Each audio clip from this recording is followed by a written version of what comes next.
৩৫ বলে সেঞ্চুরি হাঁকিয়ে আইপিএলের চলতি মৌসুমের সব আলো কেড়ে নিয়েছেন রাজস্থান রয়্যালসের বৈভব সূর্যবংশী। গুজরাটের বিপক্ষে বিধ্বংসী ইনিংসে আইপিএল ইতিহাসে দ্বিতীয় দ্রুততম সেঞ্চুরির মালিক এখন ১৪ বছর বয়সী এই ব্যাটার। সঙ্গে আইপিএলে ভারতীয় হিসেবে দ্রুততম সেঞ্চুরির রেকর্ডটাও তার নামের পাশে।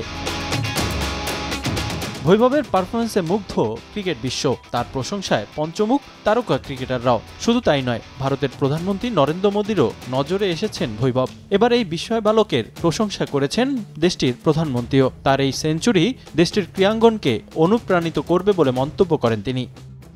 আমরা সবাই বৈভব সূর্যবংশীর পারফরম্যান্স দেখেছি। আইপিএলে অসাধারণ খেলছে। বিহারের ছেলে বৈভব এত অল্প বয়সেও এত বড় রেকর্ড করেছে।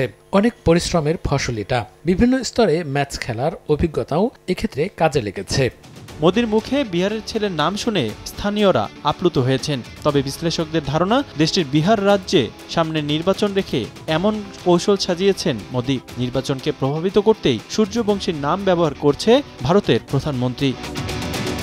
এবারের আসরে বৈভব সূর্যবংশীকে ১,২০,০০,০০০ টাকায় আইপিএল নিলাম থেকে দলে নিয়েছে রাজস্থান। সঞ্জু স্যামসং এর চোটের কারণে ওপেনিংয়ে নামেন তিনি। সেখান থেকেই রাজস্থানের হয়ে চমক দেখাচ্ছেন বৈভব। রিফাতুল ইসলাম মিরন, সময় সংবাদ।